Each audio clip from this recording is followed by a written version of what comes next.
Please welcome to the stage Chris Navitsky, Lake George Waterkeeper. Good morning, everyone. I'd love to welcome you here to our 9th annual Salt Summit. And this is also our 4th hybrid event. So we do have people online from as many as 10 states in Canada. We're very excited to be in Lake Placid again this year.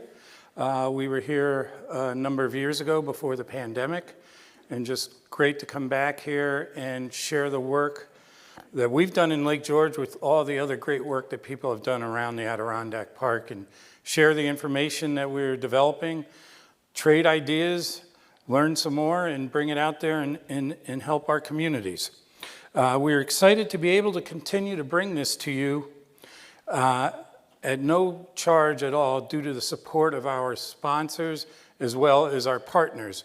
We'd really like to thank the Olympic Regional Development Authority for their help in hosting this event with us, as well as WIT Advisors.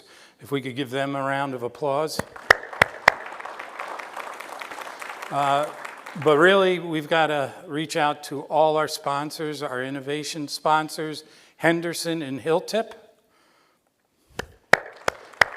as well as our cutting edge sponsors, De-icing Depot, Evolution Edges, Granite State De-icing, Innovative Surface Solutions, Metal Plus, React Blades, and Viasis. They will have booths out in the lobby, as well as throughout the day they will be out in the parking lot, demos of their equipment, going through practices and where you can learn more. So please visit them and thank them, because with their generous support, that's how we can do this at no charge to everyone. As well as our nonprofit sponsors, the Adirondack Council, Mirror Lake Watershed Association, ADK Action, and AuSable Freshwater Center. So again, a round of applause for all of them. And thank you so much for helping us help everyone else out, because this is really an education event where we trade ideas and we learn how to do things better to protect our communities again, as well as our environment. I'd also like to reach out and thank my board of directors at the LGA, Lake George Association, that's my parent organization, for their continued support and allowing us to bring this information and have this event. So some housekeeping items. There are restrooms. If you go out the doors, down the hallway to the right, and then bear right into the next hallway, you'll find the restrooms. There will be breaks. We will have one at 10 in the morning. There will be one just after lunch going into the demo session. We will have lunch. Lunch will be at noon. It will be a working lunch because we'll have box lunches. Ask you to get your lunch, take a quick break, and come back in and listen to our presenters who will be talking about their products, as well as leading into our demo session. And as Doug said, please silence your phones, respect our presenters. Some of them have traveled quite a ways and are excited to speak with you. So one program note, the second session, you'll see the agenda in the packet, is going to be a concurrent session. So after our first presenter, people interested in a calibration training, solid or liquid, after that first session, please go out into the lobby and across Olympic Drive and over to the demo parking lot. And that will happen during that second session and into the break. And then after the break, convene back here. For virtual attendees, I'd like to remind you to use the chat box to forward questions and comments to us at the conference center here, and we'll be sure to be mindful of that and bring those out. We will have a question period after each presenter. Those in the audience with questions, please raise your hand, wait for the mic to come. Make sure you hold it up close, and your questions will be heard. And for everyone, please fill out the evaluation in the packet. It really helps us. We've taken ideas over the years, such as the concurrent sessions, such as giving more time for demos, So it really helps us, so we look forward to reading those after. So to kick off, we'll start today's event like we always do at all the other previous SALT summits. We like to have our local elected officials give some introductory remarks and welcome remarks. And I would like to thank the Village of Lake Placid for their support, helping us with the parking facility and the demos to give us the area for the sponsors to provide their products. I'd like to welcome the Mayor of Lake Placid, the Honorable Art Devlin. Art has been connected to Lake Placid for generations, and his father was a decorated Olympic ski jumper.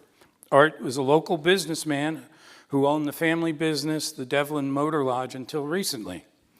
But now he focuses time on the village, understands the importance of balancing the economics and the development with the importance of protecting our environment, which is a reason that many people come here. So among his, although the village takes a lot of his attention, I do understand when he's not doing that, he loves to get out and play some golf. So if we could welcome the Mayor of Lake Placid, Art Devlin.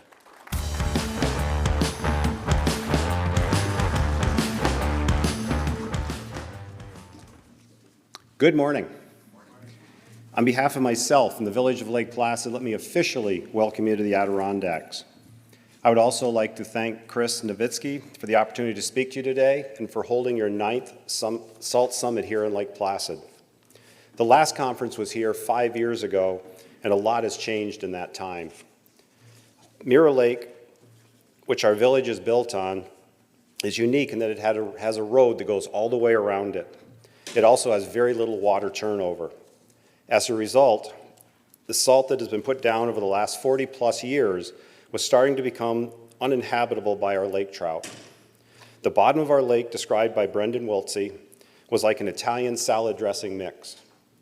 This salty mixture of water would not allow the lake to turn over and was preventing life from being supported at the bottom levels.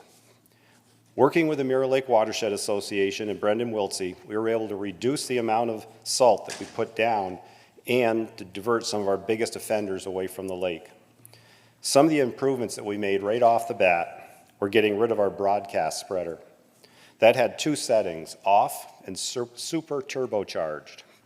It was said that some of our salt spreaders could reach the 2nd floor of the buildings on Main Street. We now have a drop spreader that puts the salt exactly where we need it. Another big improvement for us is that all of our large plows are live edge plows. And part of the education included just putting down the amount of salt that was needed. In the past, it was very easy to say if 10 pounds of salt was good, 20 had to be better. Some of the major improvements that we made around Mirror Lake included drainage on the east side of the lake that captured the surface water and diverted it away from the lake. We also put down cement sidewalks instead of brick sidewalks. We do not know why, but cement sidewalks take half the amount of salt that bricks do. In the process of redoing our Main Street, we diverted all the surface water that comes down off our 4 major hills, either gets diverted away from Main Street or goes into 4 large retention areas. All of these efforts have been extremely successful in that the lake is now turning over again and is on its way to being healthy. I understand Brendan Wiltsey is one of the presenters today, and I'm sure he will go into more detail on this for you. For those of you that are not familiar with Brendan Wiltsey, he has been a godsend to our area, bringing scientific knowledge and common sense together. He has been able to bridge the gap between the people that say no salt and those that have to put it down to keep people safe. One big event that has taken place in the last 5 years was the World University Games. They came with a lot of upgrade to infrastructure and a lot of publicity. In the lead up to the Games, the state of New York invested over $700 million in our aging Olympic venues. In all, between the investment in the sports venues, the upgrades to both municipal and the private sector, over $1 billion has been spent in our small area in the last 5 years. This puts us in a great position for whatever comes our way. One of the possibilities is the bobsledding portion of the Cortina Olympics in 2026. It is possible that Cortina and/or Europe will not have a track ready in time. If that is the case, we are one of the official alternates to hold the event, and they say our chances are about 50-50. We were all hoping that they have a track in place by then to make the experience better for the athletes and for the spectators. If not, we will be proud to once again welcome the world. In February, we will have the third year of a 5-year contract for the FIS-sanctioned World Cup ski jumps. This was made possible due to the upgrades to our jumps that now bring them into compliance with international standards. We are one of only 2 jumps in North America with that designation. And believe it or not, last year on a Saturday of the event, we had over 8,000 spectators. That equals, if not rivals, the most spectators to any event in Lake Placid. In March, we will be hosting the World Championship Bobsled and Skeleton. That's another big event for us. And I realize that your time is short here, but I hope you'll have a chance to get out, see some of the village, visit some of the unique shops and dining opportunities both on and off Main Street. And I would also like to spotlight any of our DPW department heads or their employees that are here today. As mayor, I know how hard your job is. You're expected to work weekends, holidays, work during the midnight hours, and sometimes 2.5 days straight for major snowstorms. For all that you do, I would personally like to say thank you. I would also like to say thanks to any of the watershed associations, the private sector, villages, towns, county, and the state of New York for the partnerships that you have formed.